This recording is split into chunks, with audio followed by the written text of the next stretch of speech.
काही चुका केल्या की त्याचं राजकारण नाही करायचं आणि हे ज्यावेळेला विरोधी पक्षात जातात त्यावेळेला सगळ्या गोष्टींचं राजकारण करणार.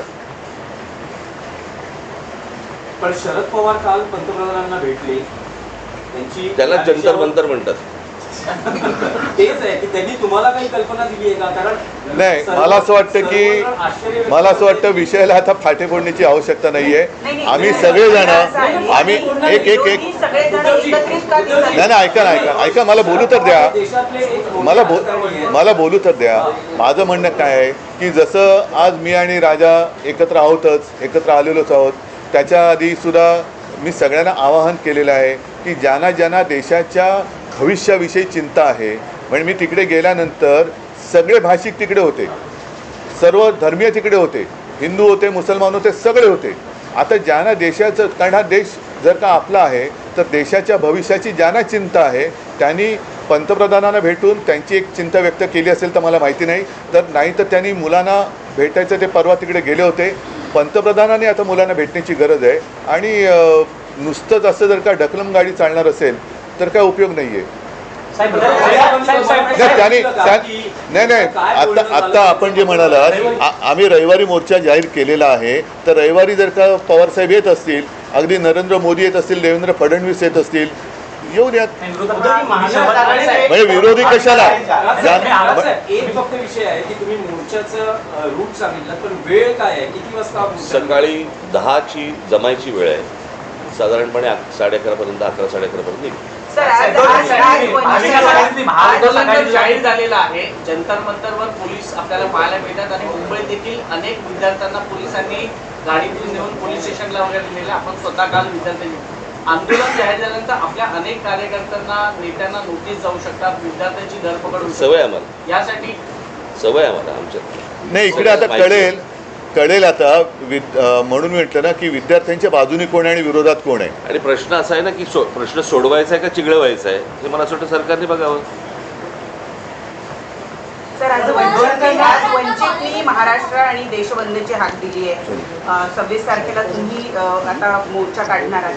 प्रत्येक राजकीय पक्ष वेगवेगळ्या गोष्टी करण्यापेक्षा पहिली गोष्ट म्हणजे आता हे ते जाहीर करणारे आम्हाला माहीत नव्हतं. त्यांनी स्वतंत्रपणे जाहीर केलं ही गोष्ट, बरोबर आहे. आम्ही देखील जे काही, ज्याला मोर्चा म्हणा किंवा काही म्हणा, ह्या सगळ्या गोष्टी करताना तिथे आमचे राजकीय पक्षाचे झेंडे नसणार. कळलं का? तिथे जर कुठचे झेंडे असतील तर ते फक्त तिरंगे असतील, देशाचा झेंडा असेल. बाकी कुठचेही राजकीय पक्षाचे झेंडे त्या सगळ्या अख्यामध्ये कुठेही नसणार.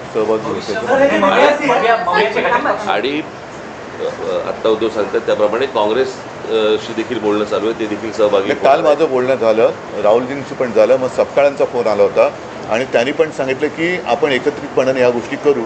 आता हे आम्ही परवाच्या मोर्चाची घोषणा तर केलेली आहे.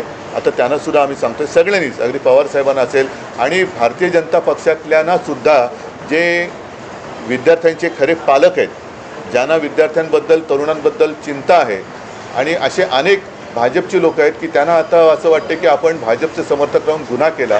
ते सगळेजण या मोर्चात सहभागी होऊ शकतात. आणि मला असं वाटतं एकच मिनटं, आणि मला असं वाटतं विद्यार्थ्यांबरोबर आवाहन करीन की पालकांनी देखील याच्यामध्ये सामील व्हावं. फोन केलं, फोनवर बोलू. नाही, एक तर काय झालं, मी तिकडे रात्री पोचलो त्यावेळेला त्यांचं आंदोलन नुकतंच संपलं होतं आणि त्यांना मला वाटतं ते कुठलं छत्रसाल स्टेडियम तिकडे नेलं होतं. मला जंतर मंतरवरती जायचं होतं कारण अभिजित आणि सगळेजण तिकडे वाट बघत होते. मी तिकडे गेल्यानंतर मग माझी काही भेट झाली नाही, पण काल सकाळी माझं फोनवरती बोलणं होतं.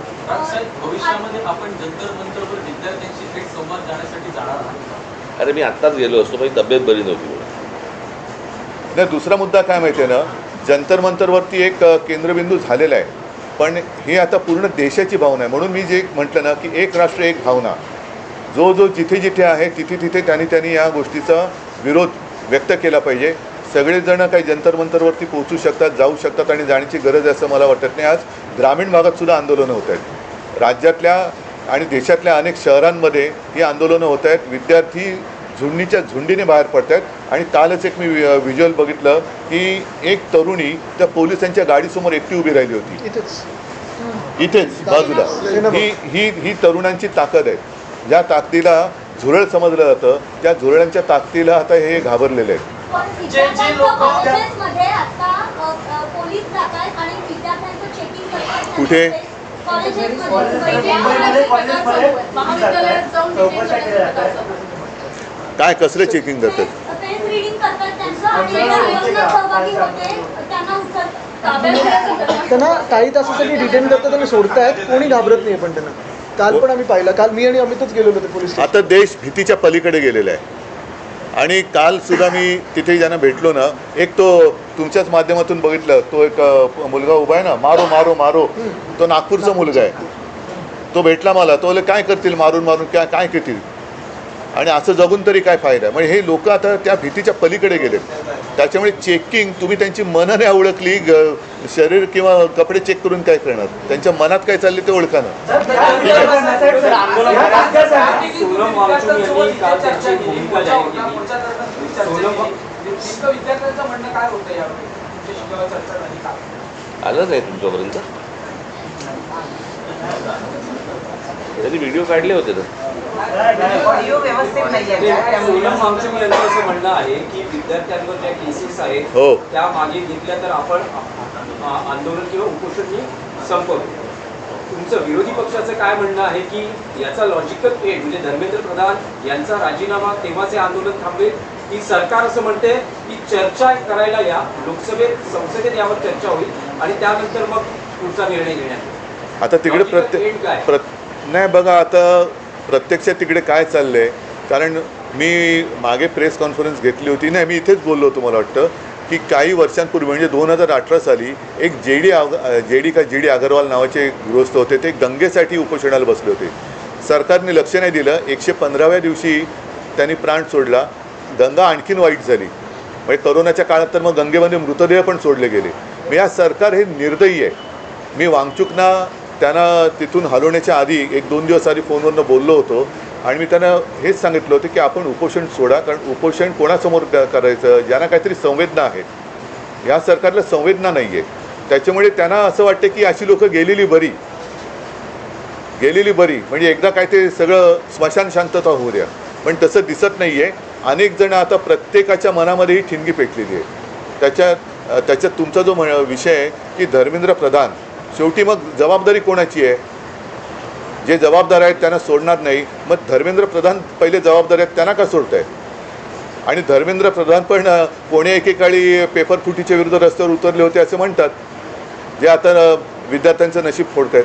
साहेब, तुम्हाला काय वाटतं की चर्चेतून, सरकार म्हणते चर्चेला या, यातून मार्ग काढू, तुम्हाला असं वाटतं की चर्चेतून मार्ग हे सुरुवातीला करायला पाहिजे होतं ना. हीच गोष्ट उपोषणही झालं नसतं, लाठीचार्ज झाला नसता, मुलांनी मार नसता खाल्ला. काय झालंय आता, घराघरामध्ये हे सगळं पोहोचलेलं आहे आंदोलन. त्याच्यामुळे सरकार आत्ता बॅकफूटवरती गेलं आणि म्हणून आत्ता ते सांगतात की आमच्याशी चर्चा करायला या म्हणून. कळलं का?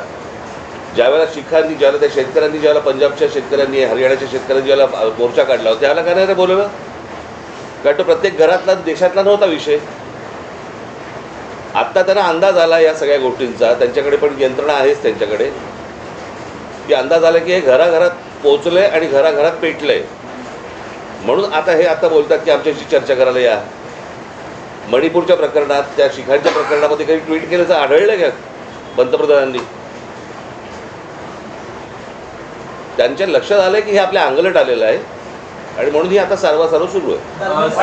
आणि एकच आता नाही एक मिनिट, तुम्ही जे आता सांगितलं ना, की आता घरोघरी जाऊन चेकिंग, कॉलेजमध्ये जाऊन चेकिंग, तर मी सरकारला आणि पोलिसांना एक नम्र विनंती करेन की तुम्ही आणखीन आग भडकवू नका. ही मुलं शांत आहेत, त्यांच्याशी नीट चर्चा करा. ही शांतता भंग करण्याचं काम पोलिसांनी आणि सरकारने करू नये. मुख्यमंत्र्यांना आजही शंका आहे. ते म्हणतात की अँटी सोशल एलिमेंट, असामाजिक. आम्हाला पण शंका आहे की आता सरकारमध्ये असे कोण परकीय शक्ती सामील झाल्यात का की या मुलांना, देशाच्या विद्यार्थ्यांना चिरडण्यासाठी. आणि मी तुम्हाला सांगतो, 26 तारखेला जर असे कोणी घुसवण्याचे प्रयत्न केले ना, फटकावून काढणार. कळलं का? शांततेने मोर्चा असेल, शांततेने ह्या सगळ्या गोष्टी होतील, याच्यामध्ये कुठचीही हुल्लडबाजी नसेल, काहीच गोष्टी नसतील. पण उद्या जर समजा दिल्लीसारखं इथे काही करायचा प्रयत्न गुंड केला, घुसवले इथे काही करायचा प्रयत्न केला आमची लोक सोडणार नाहीत. सर हे सगळे उद्याचे मतदार आहेत, हे सगळे ह्या सगळा आक्रोश जो आहे तुम्हाला वाटतं का ते मतपेटीतून दिसेल? कारण आधी आपण ते हा विषय मतपेटीचा नाही आहे. पहिली गोष्ट तुम्ही लक्षात घ्या, आत्ता हा विषय मतपेटीचा नाही आहे, हा विषय कुठच्या निवडणुकांचा नाही आहे, हा विषय आहे त्यांच्या न्यायाचा. कळलं का? उद्या परीक्षेला बसलेले हे सगळे विद्यार्थी उद्या विद्यार्थी आत्महत्या करतात, याचा अर्थ काय समजून घ्या ना. इथे मतपेटीचा विषय येतो कुठे? पण ज्या प्रकारचा देशामध्ये सत्ता राबवली जाते त्याच्या विरुद्धचा राग हा मला असं वाटतं प्रत्येक राज्यांमधून बाहेर येतोय. महाराष्ट्रातील ताज्या बातम्यांसाठी बघत रहा टाइम्स टुडे टीव्ही. सोबतच शेअर करा, सबस्क्राईब करा आणि बेल आयकॉन प्रेस करा.